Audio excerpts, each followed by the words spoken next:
Hi guys, welcome to my channel. Chalo revision kare. Last day we had studied about what is a compiler. A compiler is a program that takes a source language and converts it into a target program language. Right? So here we had also studied about language processing system, जो क्या करता है, एक source program को लेता है and pre processor के साथ उसको मॉडिफाई कर देता है into the actual source program, adding all the header files and macros and everything. After that, the compiler uses that modified source program, converts it into the translated program, and that is used by an assembler. The assembler takes it and forms it into a relocatable machine code, which is then used by the linker and loader to add all the separated files together into one, loads every required things, and then the target machine code will be prepared. For all these special workings we will be studying them in the later videos. For now we will start with the phases of compiler. Right, so the phases of compiler is something that we are going to study about what is happening inside a compiler. Right, inside the compiler, which is mainly translating from one source language to another target language, that consists of such phases.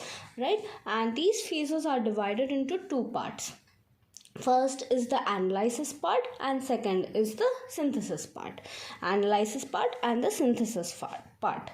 So the analysis part contains three analyzers: lexical analyzer, syntax analyzer, and semantic analyzer. The character stream is taken into the lexical analyzer and it forms the token stream. So character stream क्या है?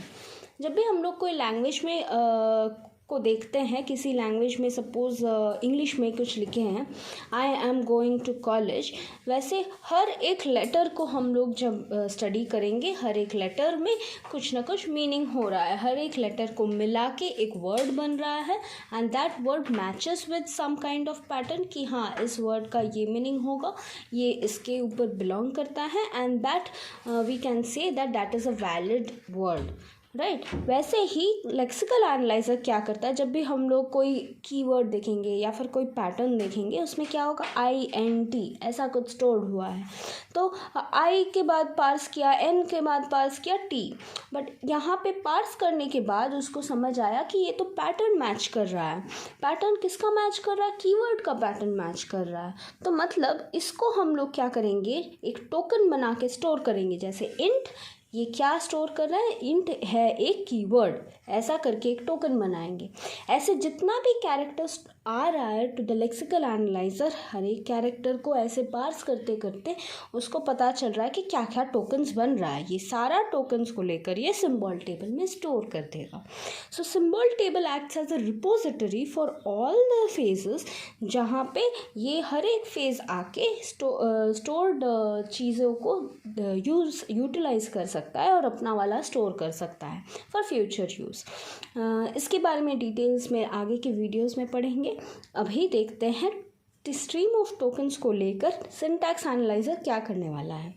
सो stream of tokens जो मिला है lexical analyser से, उसको लेकर syntax analyser अपना syntax tree बनाएगा. सिंटैक्स ट्री कैसे बनाएगा, ग्रामर चेकिंग करके. जो भी ग्रामर के रूल्स हैं अकॉर्डिंग टू द प्रोग्राम, उसको लेकर एक सिंटैक्स ट्री बनाया जाएगा to understand the proper meaning. अगर सिंटैक्स ट्री सही से नहीं बना, मतलब वो ग्रामर सही से फॉलो नहीं कर रहा है. अगर वो फॉलो नहीं कर रहा है तो एरर रेज होगा. इसके बारे में हम लोग आगे के वीडियोस में पढ़ेंगे. बट ये जो एरर रेज हुआ, ये एरर टेबल में जाके स्टोर हो जाएगा. ये सिंटैक्स ट्री जो बना है सिंटैक्स एनालाइज़र से, ये जाएगा सिमेंटिक एनालिसिस के लिए. सिमेंटिक एनालिसिस में क्या होगा, ये टाइप चेकिंग होने वाला है. वैसे ये नंबर इंटीजर है या फ्लोट है.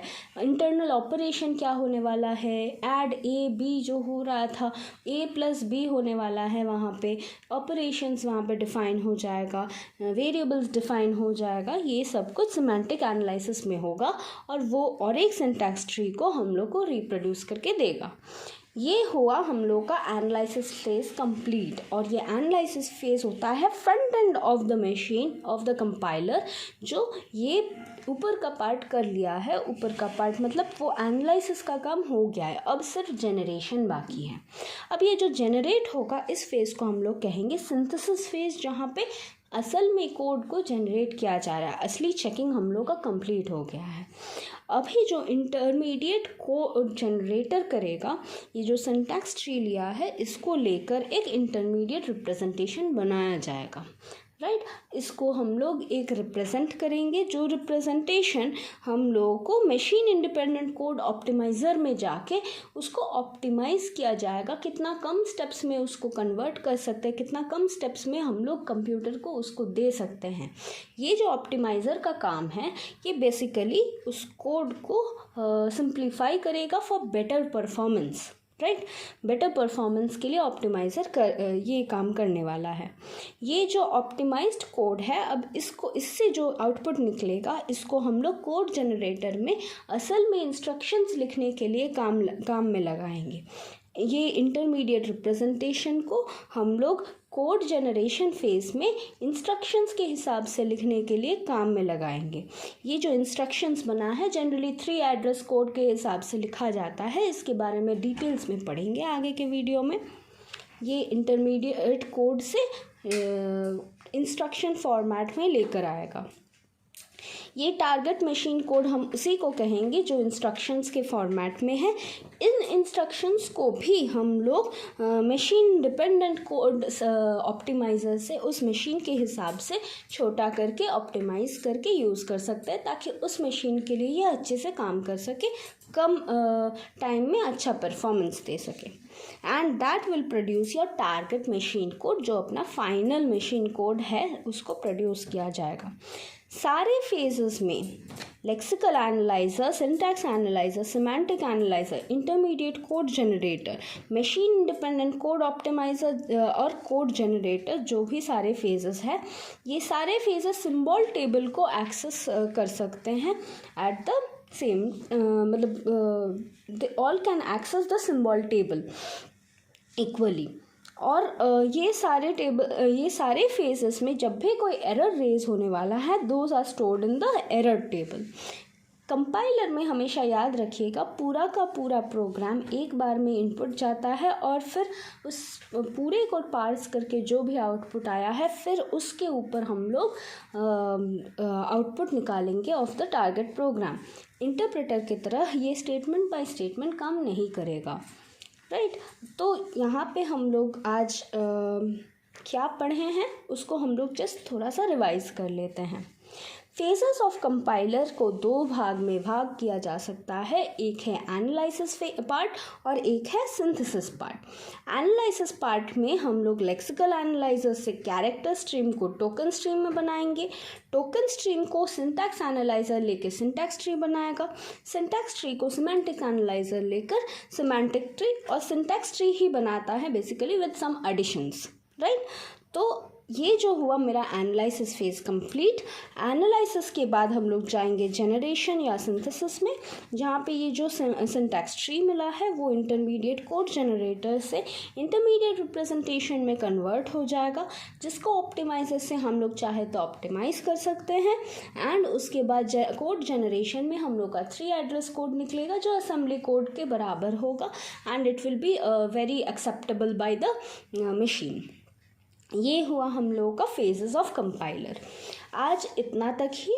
नेक्स्ट डे हम लोग एक एग्जाम्पल लेकर इसको पूरा समझेंगे और भी कॉन्सेप्ट्स क्लियर होता रहेगा, एंड उसके बाद धीरे धीरे एक एक फेज़ के बारे में इंडिविजुअली हम लोग पढ़ेंगे।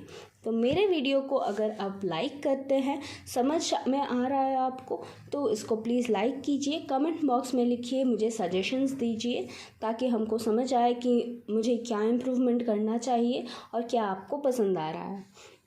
थर्ड थिंग, अगर मुझे इन वीडियोस में कुछ और एक्स्ट्रा चीज़ें ऐड करनी है तो प्लीज़ कमेंट बॉक्स में उसको लिख दीजिए, ताकि मैं उस पर विचार कर सकूँ, ऐड कर सकूँ। Also please do share these videos with your friends. अगर आपको लगता है कि ये हेल्पफुल होगा, please share them. And please subscribe कीजिए ताकि नेक्स्ट वीडियो जब भी आए तो आपको पता चल जाए. Thank you so much.